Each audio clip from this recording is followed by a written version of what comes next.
Hi అండి, welcome to veg foodies RJY. అందరూ శ్రావణ మాసంలో ఖచ్చితంగా కలశం పెడతారు కదండి.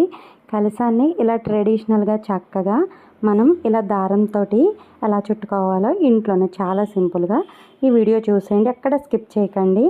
మధ్యలో కనుక మీరు స్కిప్ చేస్తే అర్థం అవుతుంది. అందుకోసం చెప్పి 2 దారబంతులు తీసుకోవాలండి. రెండింటిని కూడా ఈక్వల్ సైజులో దారాన్ని తీసుకొని కలశం స్టార్టింగ్లో టైట్గా కట్టేసుకోవాలండి. ఇదిగోండి ఇలా చుట్టుకొని 2-3 సార్లు టైట్గా కట్టుకోవాలి. దీని మీద మొత్తం బేస్ అయి ఉంటుంది.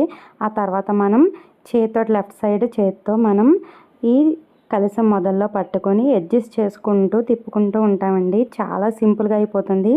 ఒక్కసారి వీడియో మొత్తం చూస్తే మీకు అర్థమైపోతుంది. ఆ కలశాన్ని మొదలను పట్టుకొని ఇలా చక్కగా మనం స్టిఫ్గా ఉండే విధంగా, మరీ స్టిఫ్గా అవసరం లేదు, కొంచెం మనం చెయ్య తిప్పే విధంగా ఉండాలి. అంటే మీకు స్లో మోషన్లో చూపిద్దామని చెప్పి ఇలా స్లోగా చుట్టాను. ఇలా చేసుకోవాలండి. మీకు ఫస్ట్ టైం రాకపోయినా సెకండ్ టైంకి వస్తుంది, లేదంటే థర్డ్ టైంకి ఇంకా బాగా వస్తుంది. మీకు పర్ఫెక్ట్గా రావాలంటే మనకి ఇదిగోండి ఎండింగ్లో డైమండ్ షేప్ లాగా కానీ కొంచెం డైమండ్ కట్లు వచ్చినట్టు వస్తుందండి. ఇదిగోండి ఇలా చుట్టుకోవాలండి. మొత్తం రౌండ్గా చుట్టేసుకుంటాము. చేతిని అప్పుడప్పుడు మార్చుతూ ఉంటాము.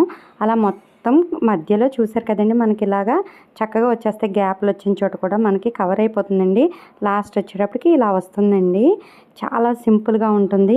మీరు ఇదే వీడియోని 2-3 సార్లు పెట్టుకొని చూస్తే మీకు పర్ఫెక్ట్గా వచ్చేస్తుంది. రాని వాళ్ళు కూడా చాలా సింపుల్గా హోమాలకి కావచ్చు, వ్రతానికి కావచ్చు, దేనికైనా ఇంట్లోనే ఇలా మనం చక్కగా నియమనిష్టలతోటి మనం ఇంట్లోనే చక్కగా ఇలా దారబంతితో చేసేసుకోవచ్చు.